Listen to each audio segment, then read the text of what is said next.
All right, it's the morning of the Villa Mastermind. We've got our breakfast going down. Laptop here is ready with some notes. This is the setup. We should have the whole gang arriving in a few minutes.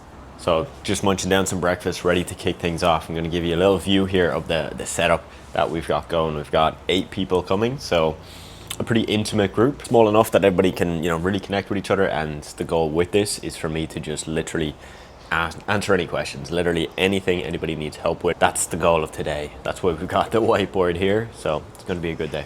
So people should be arriving in a few minutes. You'll see we got all the setup here. We got some fresh fruits, we got teas and coffees ready to go, some nuts, fruits, some healthy homemade snacks, muffins, oat bars, the whole lot. So we're going to be spending the time inside doing all the trainings, and then when we want to take a break, we come out here, enjoy some of the beautiful sun, fresh air, sit down, have a drink here, and then back to business. As you can see, it's an absolutely beautiful day. So good weather, should be a good vibe, and hoping people get a ton of value from this. This is the first time I've done an event like this. I've done bigger events with like 30 to 35 people. I've done 2 of those now, and yeah, we've gotten great feedback from those. So trying to test out this new format. Basically, it's a more intimate setting. You're literally coming to my villa. This is a place that I spend some time every year. And again, yeah, it's a smaller group, so just 8 people, so quite exclusive. Yeah. Fellas, how are we doing? Good to see you, boss. Welcome in. You're early as well. Oh, you're really late. Spot on. How are you, boss? Good to see you. First one's here. Yeah. How was your stay so far? Good, yeah. Nice. Ridiculously early.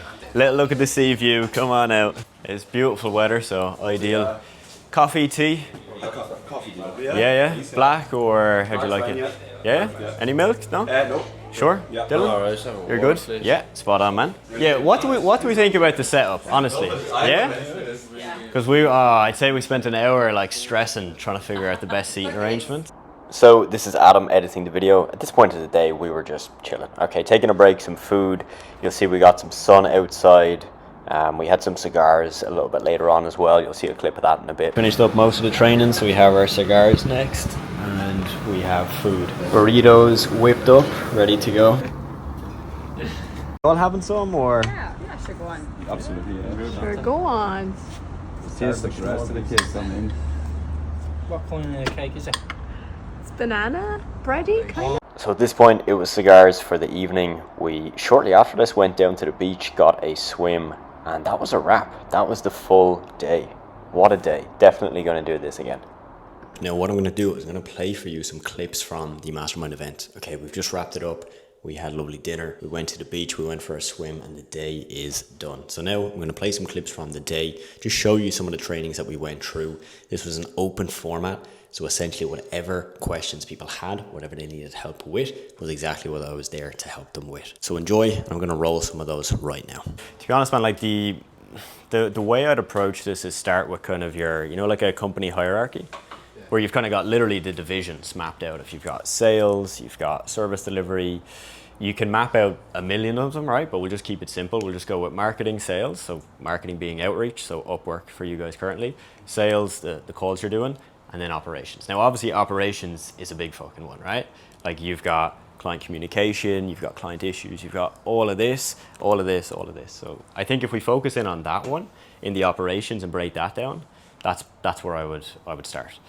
To give you some context, so me and my business partner, when we got to, I'd say it was around 10K a month, where we had that kind of official, like, right, what are you doing? What am I doing? We decided I was marketing and sales, so outreach, getting clients. And very similar to, as you mentioned, like once clients came in, I didn't really have contact. I was in the group with them. Of course, I would chime in if I had a strategy for a fitness coach I just talked to that was relevant, but it wasn't my job. You know what I mean? Okay. That was very much business partner's job, was manage the team, manage clients, make sure they're getting what they paid for, and results are good. That worked pretty well for us. So I guess the question I'd have is, would you be open to something like that? Because obviously where you're at right now is your boat on sales and marketing, which I don't see a big issue with.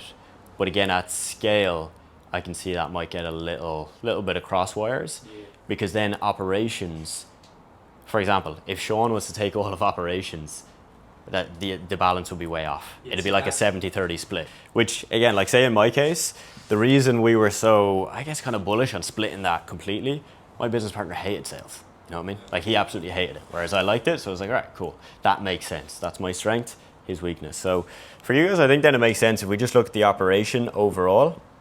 How can we split that up more evenly? Just to give you some rough thoughts. So operation, I'm going to look at this for processes, systems, which I guess that's kind of leaning towards James. Okay, so onboarding processes, SOPs. The next step then we've got obviously is team. So the team right now is a couple of designers, right? You have Sadek. Three designers. Three. One graphic designer and two video editors. Okay. Perfect. Obviously down the line you are going to get people in like VAs, people posting, all of this of like research. Eventually you might have somebody doing all of that, but for now I would definitely do it yourselves. So the team then, the question I have here is, you know, is one of you better at this section? Managing the team. I like that, yeah. I like Yeah? the lads on the clock. Who's doing the admin? So when I mean admin, I mean like tracking when clients are paying the team. That's you? Okay, cool. Because like that might seem like a small thing, man, but that's, to me, this is huge. Because if this is not done, you know what I mean, to the level it should be done, everything else is a mess. So like, for example, in my partnership, I was on admin, you know, because it kind of linked to, if I'm bringing clients in and I was also doing onboarding processes, well then I'm going to be the one managing this system of admin, you know, because if we have a client that misses a payment and business partner just doesn't see it because it's not his forte, he's not checking it, man, that's a client missed, like, you know what I mean? We can't afford to just miss a client payment. Or like that, if you have it due for the 6th of the month and we just, you know, at the end of the month we check if they paid or not, that's, you know, that doesn't work. We need to check the day it's due, is it paid? So admin, like this, that's also going to grow, James. Like obviously the more clients you get, the more team you have, that scales with it. The more systems, it's going to get a bigger thing. So like right now, I'm sure it's nothing too crazy, maybe a few hours a month, but it'll definitely grow with time. The next part then really, I guess, is the actual delivery. So I'll clear this off in a minute. We can take a photo and we can move on, right? But like the actual delivery. So what I mean by that is more like what you said, Sean, of like pages optimization, spotting trends. And like this is a funny one. I remember me and my business partner, there was a point where like he would literally like dedicate time to scroll on social media each day. And at the start I was like, man, that's ridiculous. Like we're running this business, we're trying to scale it, and you're going to put a time block each day to scroll on Instagram. That just sounds kind of stupid, but it made so much sense because like he had to. It meant that he was spotting trends, he was seeing what client competitors were doing. Like a little thing you could do if you want to formalize this process even a little bit more, Sean, is like we had, I think we just did it on the agency page that we had on Instagram. We just have a separate page and just follow all your clients and then follow all their competitors, and like that's your feed. So like when you scroll, it's, you know, it's not mindless, it's not aimless. It's very much, I'm going to see what we're doing, make sure that's all doing well, but also the competitors. And again, like what I'm trying to get at here is if we can formalize these into like very clear-cut activities that you see on your calendar and it's like 1 hour a day or 2 hours a week on a Friday, then you can start to outsource it. You get me? Whereas if it's kind of a mix right now and it's not clearly defined, yeah, of course you're going to feel a little bit confused. You're also going to feel like you're probably doing these things, but it's a waste of time when it's actually really important. And then when you go to outsource it, it's like, where do I even start? Even I did this, I think about 2 weeks ago. I just created like a very basic to-do list that I need to follow each day. Because it's things I do every day, and it's little things like that of like research, admin, bits and pieces. And when I do them, it feels like I'm just wasting time, but I know they need to be done. Like it feels unproductive. But now by just having it as a little list each day, it's in on the calendar 1 or 2 hours, and I tick them off and I actually feel very productive now, you know? So it's a little switch, but even what I found was there was little things that I was missing. So for example, with the program, there's little things like, for example, let's say somebody pauses their coaching access or they cancel. We obviously have to, you know, that's a process. You know, we got to remove them, add them back in, and it was messy for the last couple of months where we might just do it twice a month. So you've got people then where they're overstaying 2 weeks. There's just kind of this mess. Whereas that needs to be done every day. It only takes 5 minutes. But if we do it every 2 weeks, it feels like a big task, you know? So if you can get clear on those little things, like for most people, that's the first thing, is just having clarity. Like clarity on what do we actually need to do each day. Then once you're doing it each day, you can start to see those tasks a bit more clearly to see like, is this actually needed? right? Because like some of the tasks I have, I'm like, look, some of these I don't think I need to do every day. I'm going to keep doing them every day, but I'll get to a point where I'll just outsource that. I'll just get a VA to do them, you know, once a week, and fine from there. At least then we've got peace of mind knowing that it's happening. So yeah, guys, what I wanted to jump on here was the delivery. So I'll give you my thoughts, but I want you to just kind of like spew off. I'm your client, I come on board, walk me through what you're going to do, everything for me. So the trends, page optimization, all of that. Because if we can get this really clear, we can start to then see how do we split that for you guys so it's even enough, but not just even, but that you're focused on, again, the strengths. And that's also just something to keep in mind. I know you were saying it there, James, of like, it might feel like the split's uneven, right? There are definitely going to be times in a partnership where it is going to be uneven, right? Like I can tell you for a fact, there was a point in our agency, we were doing probably, I'd say 45K a month, right? US. And at this point, again, I'm sales and marketing, but I had VAs doing all the outreach and I had a salesperson doing all the sales. What am I doing? Literally 30 minutes a day. I was just checking in with them, making sure all is good. The odd personalized Loom video I'd send to, say, a prospect, you know, just to give that extra touch of, hey, I'm one of the founders. You know, here's a little thing that might get you across the line. So my input was 30 minutes a day. What was my business partner's? Well, he was still managing the team. He was still managing service delivery. He'd still be working 5-8 hours a day. And so we had a chat about that, but we were fine with it because it meant that there was months and essentially years before that where I was building that revenue, you know what I mean? So like none of the other business existed without that. So I wouldn't say we were like 100% clear on it, but we were, let's say, 90%. Yeah, you know what I mean? I suppose it's like as well, like understanding the value of some tasks. Yeah. Do you know what I mean? Because I know there's times where I've kind of been sitting there, like, I'm trying to figure out, like, how do I set this up? I don't know, I might feel like he's just doing nothing there. You know what I mean? But it's understanding the value of that. Now that's not anymore. Earlier on, that was the kind of thing where it's not sales, it's not work. Yeah. You know what I mean? Of course. if it's not sales, it's not work. But now we can see the other value pieces. of the things Yeah. that go behind the door, sort of. But This might help. What you're probably looking at this from right now is time. As in, if Sean works 8 hours, I need to work 8 hours, right? That's probably the perception, the lens, which there's nothing wrong with it, but the problem occurs then when we don't actually have assigned the value to each task, right? Because there are going to be those days, Sean's just been productive. You were just locked in, you got your work done in 4 hours, heading off for the day. But you've done what you needed to do. You've provided the same level of value. Whereas James, you're going, fucking hell, he's skiving off. He's checking out the office early. So there's going to be a little bit of tension there, you know, if you're both seeing it on purely time input. Because the flip of that is like, let's say if you were split, like how I was split with my business partner, let's say I did 8 sales calls today and I had 4 days back to back with 8 sales calls and I brought in 5 new clients. In terms of value, that's fucking huge, right? Like that could be 3K a month recurring revenue if they stay for 6 months. Bloody hell, that's a lot of value. Whereas if he's working 12 hours a day, 5-6 days a week, he's going to see that and be like, hold on a sec, why are you working so little? But again, if the value makes sense, he's probably going to go, okay, that's fine though. Because I don't want to do sales calls and I don't want to be the one responsible for bringing that in. So I don't think there's any like action I would take for you guys on this, but just to kind of keep this top of mind. If you are feeling there's a little bit of, I'm doing more, you're doing less, have an open chat about it and look at this piece. Obviously look at the time, like you have to be realistic, because if you're going to get to this position of me and my partner, there's going to be a bit of tension, you know, because if I'm doing 30 minutes and he's doing 12 hours, it's obviously, he's going to seem unfair, right? But I feel like this will probably prevent quite a few of the little issues that are cropping up, so definitely keep it in mind. But yeah, let's jump into this. The reason I originally brought this up was because the service delivery as well, I want to make sure that we're not, again, just looking at this as time, as in like that the time is evenly split, but how can we find the value of each task? Almost, you know, you could almost do this of like ranking it 1 to 10 in terms of importance. So for example, if we take trends, in terms of getting a client really good results, which means they're going to stay long term and create a ton of value for the company, how important is spotting trends? And then we look at page optimization. How important is that? And if we can rank all of these, we can start to then see which of those are the most important and obviously which you can provide the most value. So if you're good at the trends, there's no point to James doing the trends.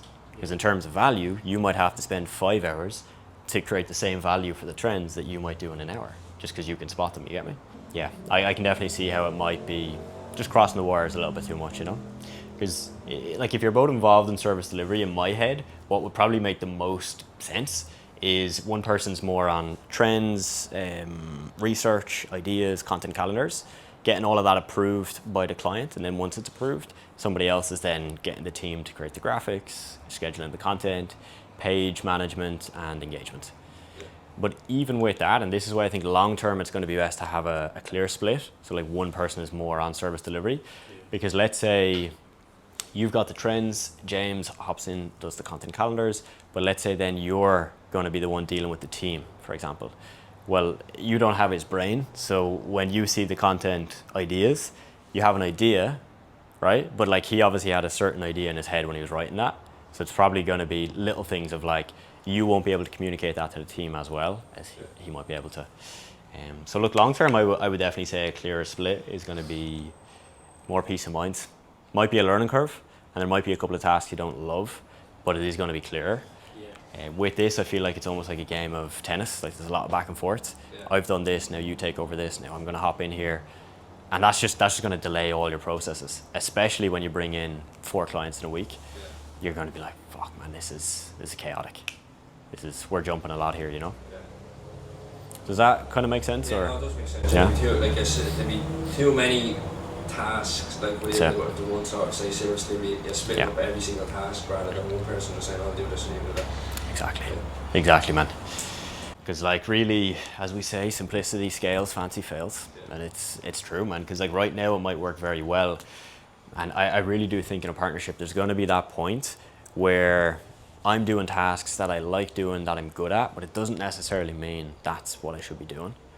You know what I mean? Because if I'm, like for example, just in terms of my agency, I would say because I liked the sales process quite a lot, when there was, let's say, we had previously client issues, I would like dealing with it. Not like dealing with it, in fact I kind of hated it, but I knew I could get a better resolution than he could. He would be more hot-headed. So if a client said something he didn't like, he'd be like, literally, fuck off. Not actually, but that's how he would communicate. I'm there going, hey, let's have a call. Let's really understand this and figure out where to go from here. You know, so again, that would be a case of he would be able to deal with that, no problem, it's in his bucket. But I'm going to jump in and cross the wire there, because we're going to lose a client if I don't hop in here, you know. So there's going to be some blur, but yeah. Like, do you feel like you have a bit more clarity on the structure? Yeah, for sure, yeah. Mainly just because my Instagram was actually shadow banned for 9 months. Just got unshadow banned yesterday. Why were you shadow banned? I had like in the captions on certain posts, I had a call to action, and I think it was just too aggressive. As in it was too promisey of like results of like I helped 100 people make this amount of money. Message me if you want to learn how. And I had like 6 of them get taken down. Like I think in the space of like 2 months. So then basically all the content would only be seen by followers. And then yesterday it came back. I was fucking delighted. But anyway, I'm running the ads just to kind of give a bit more predictability, mainly because for me everything's been organic. But then having the shadow ban, obviously that showed me like there's logic in having ads running as well, you know. But yeah, low budget. I think I'm spending $20 to $30 a day, and that's it. I'll just run that in Ireland, and that'll keep coming in like probably maybe 500 to 1,000 followers a month. So works well. Going back to what we looked at earlier, man, I'd say the whole client A, client B expectation would work to an extent. Put that in your call, make it clear. We have some clients that sign up, pay us, and don't do anything. Don't be like them. Be like the client that pays and gives us. I would make that clear, and then I guess the next thing I'm thinking of is just this piece of like, can you just check in every day until they do it? Like, could we trial that of just message them every day for 2 weeks? Like, I imagine someone's going to at least see one of those and go, right, fucking hell, we better get our skates on. It is. Like, look, you could just see how you go with the 2, like managing both the social, the email, the SMS, and literally just see where that brings you. But that would be my fear is you probably heard the term golden handcuffs. Because think about it, you're going to be making, if you have both of them paying this, 1.2K a month plus whatever you make in your job, you're probably going to feel like, fuck, this is great. You know what I mean? You've maybe added 50% to your income. That's a great feeling, but then where are we left? what can we do? What freedom do we have? Can we scale? You know, these are the questions. And what would be the exit strategy for the 9 to 5? Is there like a number you need to get to? So in my head, I think if I have 5 consistent clients, I'd like to be earning ideally 3 by November, 3K. 3K. But I'd Cool. leave it 2. You'd leave it 2, yeah? I'd leave it 2. Okay. Leave it 2. Well, then you can get there in 3 clients. With these numbers, you can get there nearly 3 clients. Not too far away at all. Like super close, super close. And obviously the first is the hardest. You know what I mean? Yeah, you're in it now. Like you're in the deep end now. It's kind of smooth sailing to an extent from here. We had this one client. You might have actually seen I made an Instagram reel about this. I fired my first client. Don't know if you've seen it, but they were paying 1.2 a month. Sounds great, but when we broke it down, it was it wasn't good. Okay, margin was quite low on this. The main problem was though. So problem 1 was margin, which I guess you guys are experiencing that now with this one. You're probably making maybe 50%, 60, somewhere around that, yeah? That's the first problem. Second problem, we actually had them for 20 months. So, you know, made a lot of money. You know, it was definitely worth doing. The problem was my business partner, this was our very first client, so he was managing them, as in doing their posting, engagement, comments, DMs, all of that. And they would just never allow us to get somebody else in. Oh, really? Never. Like, as in, they didn't mind if we had content creators, but the management, they were just like, no, never. It has to be you. It has to be you, and that's it. If it's not you, then we'll just have to cut it there. So we actually just went to them at a point where this was kind of similar to what I was saying earlier, where my business partner was working way more than me. Yeah. One of his tasks each day is this client. He's obviously like, fuck this, man, scrap this client off. And I said, yeah, that's what we're going to do. So we said to them, look, we have to get this to the normal way we work with every client, of you have to work with one of our team members. We'll still be in touch. You'll still hear from us. We're like, that's just the system now. If you don't want to do that, that's completely fine. We'll just pause the contract now. Just let us know. And they said, yeah, we won't do it. So had to let them go, man. But like in theory, if that problem wasn't there, where we could have got the VA in, you know, do the management and that, we would have just kept running it. Because even if the margin was way lower, let's say 30%, still money. You know what I mean? If you've got the system and the team, it's still coming in. And this client was referring us quite a few clients. So, you know, they paid us 20 plus K, but then they would have referred probably another 30K of business. So, see where you're starting from, like where you're outsourcing the outreach. But if it hasn't already gotten you clients, like with a specific message structure or script, it's just a bit of a guessing game, essentially. Okay. So like personally, I would just do it yourself, even though you mightn't have the time. Okay. It'll probably take 30, 40 minutes a day, Okay. just until you find it works. Okay. And if it doesn't work, fair enough, maybe you focus on Upwork or somewhere else. But yeah, because the thing is, like, say Alex, like, you know, he doesn't have a huge background in this. He's just going to be able to operate, you know, he's going to be able to implement what you give him. Yeah. So in terms of him magically cracking the outreach code, like, Yeah, no, I it don't might expect happen, that. you know. So, like, I would have. Yeah. No. So do you think just keep a When I combination first joined, of was keep training Alex and myself on that and Upwork? Like, if I was you, I'd pick one. I would just nail one, and then when you feel like I'm so confident with that, it's like such a repeatable process, then I'd hop into the next one. This is the low-hanging fruit. It really is. Yeah, okay. This is a longer game. You know, you're gonna have to test more scripts, different processes. This is, to me, this is where you focus. You know, like the lads, they're still doing Upwork. That's the main focus. They will start with something like Instagram, but you know, until they kind of cap this out, there's not much need to have a second channel. What are you doing for content revisions? So if a client doesn't like a piece, is it just manual? Manually, yeah. You could use Go Visually. Super easy. So you upload the content, client gets an email notification, you know, Nicole added a new piece, they click it, they can, from when we used it, they could like literally just type. So for example, if this was the image here, they could just draw a circle here and just go change. Instead of, you know, an email, you're like, change the thing in the left corner. You can just draw on it. Arrow, change, font is bad, whatever. And then that will then get sent back. If you have a designer, it gets sent straight to the designer. So then it removes you from the in-between. So it's just your client and team members, but they don't actually have direct contact. Okay. You get me? So it kind of keeps the anonymity. Because again, like you're in a situation, again, you've got coffee, you've got agency. Again, there's always going to be that split between the two. So you have to be honest, you got to be focused on what's actually fun and has impact. Because those tasks that need to be done, like, they probably suck a bit of life out of you, you know? You probably feel drained. I'm dead for Upwork today because I'm so drained from the... And we don't want that, because Upwork is what's going to push you forward. Then I'm just So like, right, I'm going to the sea because I can't have yeah, So we can have yeah.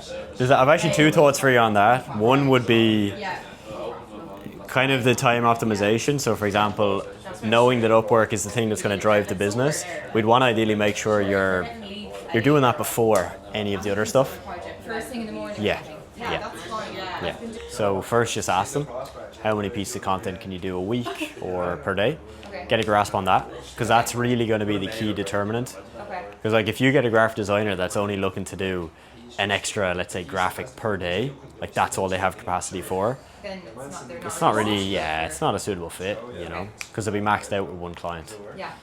So yeah, just chat to them.